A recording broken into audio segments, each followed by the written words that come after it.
As we were preparing for our upcoming passage from Grand Cayman to the Turks and Caicos, about 550 nautical miles, we've been going through a checklist of all of the things that we need to do to prepare.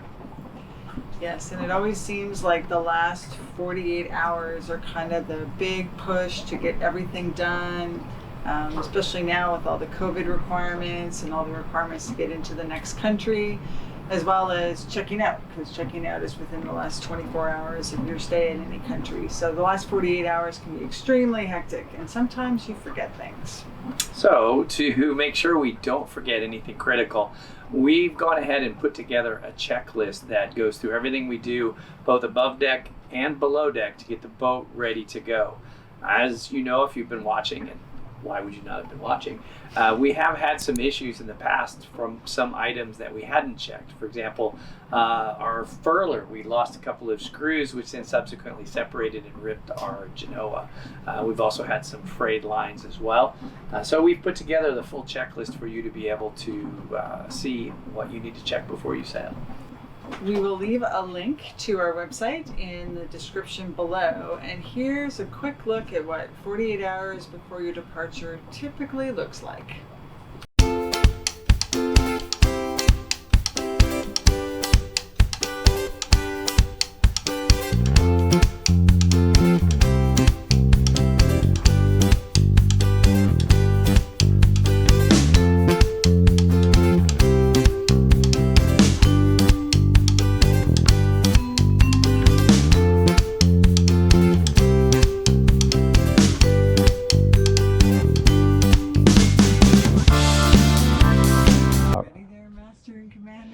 I'm getting ready. So what are we doing today? Getting ready for a passage. It's Monday. We have 48 hours and counting. We have a long list of things to do. One, which of course is laundry. Yeah. The other one It's Kevin's job. is my job, which I have to dive under the boat here and clean the prop and make sure we're good to go underneath. But I thought I'd take you down with me and show you what the prop looks like after she's been sitting for almost 2 months. Okay, let's go for a dive. Okay, mission prop cleaning. See what this looks like in here.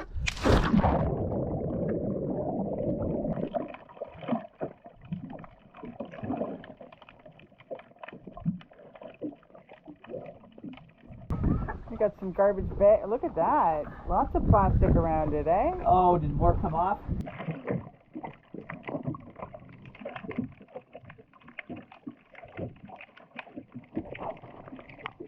Now doing a bit more of a check. Want to do my deck walk around and check.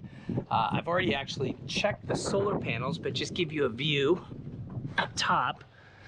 We do have so much exposure from our very large panels here, as you can see, a bit like the wing on a Formula One car almost here. They are really well installed, so kudos to the guys, but you'll see Carla on the other side, they're giving them a shake.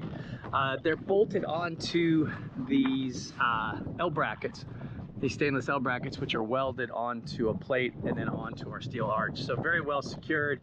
What I like to do is make sure everything is well secured, nothing is loose, none of the bolts have worked themselves loose, etc. before we take off on a passage. And they're in great shape right now. Be pretty much a motor trip, so we're not going to rig the inner forestay or mount the storm sail. Likely going to be motor sailing all of the way. So I'm going to check all of my blocks, make sure everything's secure, make sure I don't have any undue wear and tear on any of my lines and sheets. We do have one issue up front I wanted to show Carla and get her word on. And on this little guy right here, Oh, we're broken, eh? we have a little break. See how it's cracked? Yeah. But it's good. We just need to... Yeah, it still works. We just need to get a new one, I think, and replace it. So, like to make sure everything is still secured. Again, checking for loose fittings, any cracks or wear and tear on any of the blocks that we have. They take pretty good punishment out here in the sun. I like to also make sure that in case we need to go downwind and have the pole out, that we don't have any problems with any of our rivets. These are looking good. looking good. Oh, oh, oh, I got a block coming loose. I do, yeah. This guy right here. Our deck hardware is all looking pretty good. Pretty good, pretty good, pretty good. Tracks are all good. Just that one furling line has the crack in it. Everything else is good. You checked all those on the boom? Okay. So I can check that off of our pre-sale, pre-passage checklist. This has been in a ditch bag for 2 years now, and we actually haven't used it. So, Which don't get us wrong, that's actually a really good thing. yeah, it's very good. That's for our ditch bag is what we take into the life raft with us when we have to abandon gargoyle. And then that thing she's pointing at is our hand pump water maker for making fresh water. So we actually got some of this handy dandy membrane preservative that we need for it, but I'm going to use it today and see if we can make fresh water with it. And then I'm going to preserve it again and just mark down the date that we tested it, because we do take water in our ditch bag as well, but this is our backup to that water, so we want to make sure it's actually working. We just did have those people rescued who were 30 some days on that island over by Puerto Rico, maybe somewhere. So They're on a deserted island for 30 days. they were 33 days. Yes. See, that's why we have a satellite phone in our ditch bag. I was just going to say, we have an ePerb, a satellite phone. We have an Iridium Go that we can take with us that then connects. We have flares. We have all kinds of stuff. There's So no way I'm going to be stuck on some island for 30 days, man. I'm going to be rescued. that's right. Hopefully with a gin and tonic. So we're going to test it. First thing Carla's going to do is do a little purging here of the desalinator, and which this is going to be hilarious because she's got it strapped to her leg. You're supposed to strap it to your leg. This is it. So look at this. It's like she's like a soldier or something. Look at her there. Is that like cool or what? It tastes like water? Tasty. So it works. That's right. Yeah. So we're up early this morning. It is Tuesday, and we've got an early Wednesday AM departure window that we're aiming for. So today we've got to run in and get our COVID tests, which are required. The majority of our inspections and pre-passage work is already done on the boat, so it should be a pretty good day, although we do have to take it in and tank it up. But once we've checked out of customs here, we'll scoot over here to the gas dock and we can get our duty-free fuel as well. Only downside here is that if I spin this way, you'll see that our full moon is less than full now. So we won't have a great deal of moon on the passage. It's like a scene from an Alfred Hitchcock movie.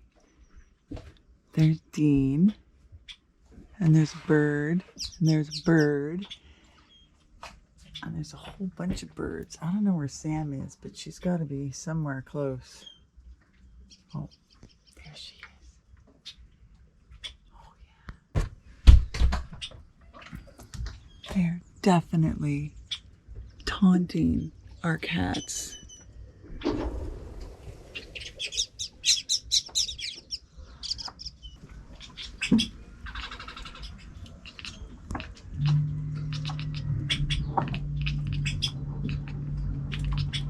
Gee, guess where?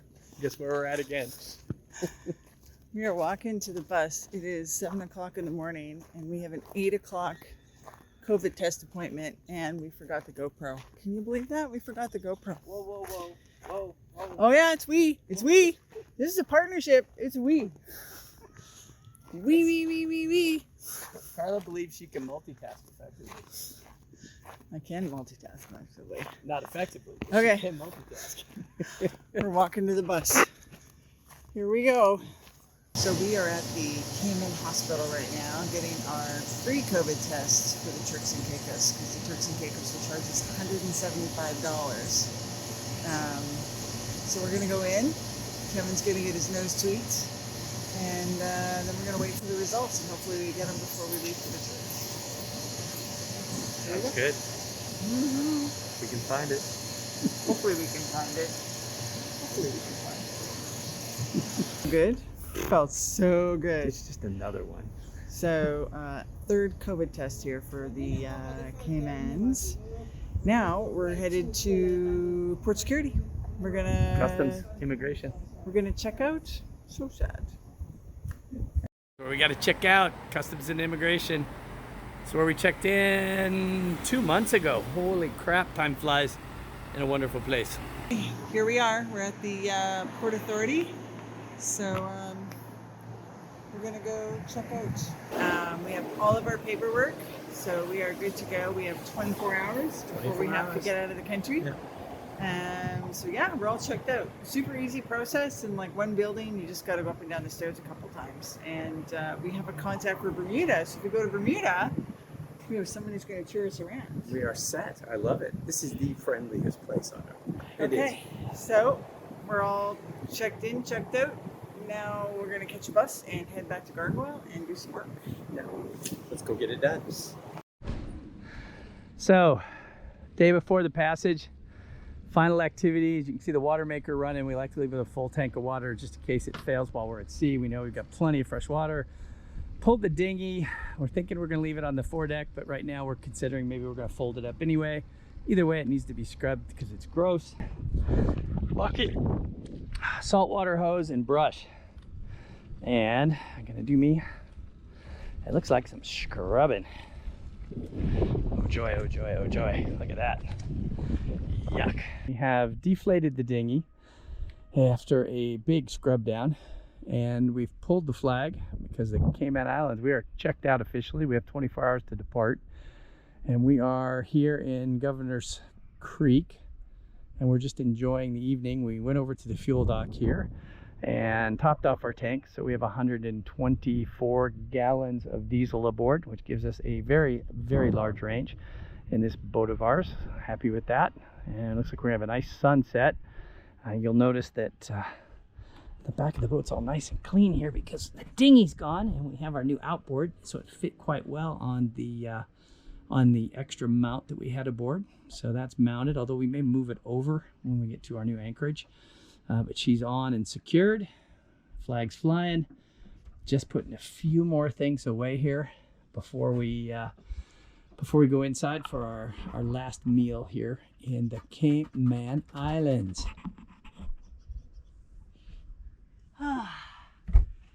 Time for a cocktail. Cocktail time it is. So I think you've heard a couple of times in this episode a weather window that we've been looking at. And this is the weather window that we have right now. So here are the Cayman Islands. Here is the Windward Passage. And here are Turks and Caicos. And what's happening is a big front is coming down from the north off the coast of the United States. And it's causing this lack of wind along here and through the Inside Passage for a few days. And we're going to take advantage of this to cut through this passage really quick and get to the Turks and Caicos in about 3.5 to 4 days. What's going to happen if we take a little bit longer than we anticipate is this front is going to come down and it's going to hit the Turks and Caicos. And we want to be in these islands before this happens. And we also talked in our last episode about why we were going to the Turks and Caicos. And the reason is, A, it's a shortcut to go from the Western Caribbean to the Eastern Caribbean if we can actually get through this passage. And it kind of puts us in the best spot when we look at overall about making a final decision. So here are the Turks and Caicos. And if we want to go to Bermuda, we've got about 700 nautical miles here. And if we decide to go south into the Caribbean, we've got about 700 nautical miles to jump down here. So it kind of puts us right in the middle and again, helps us procrastinate a little bit before we make our final decision if we're going to stay in the Caribbean or if we're going to take off and move over to the Med. So right now our weather window still looks good. So we are ready to take off first thing tomorrow morning.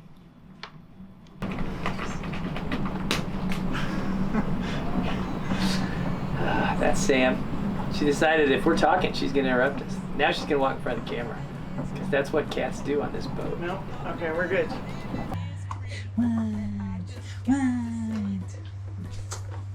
No play makes Carla a dull girl. What's her list? Don't you have something to do? All in a day's work? Let's go check out. The rhythm of the loving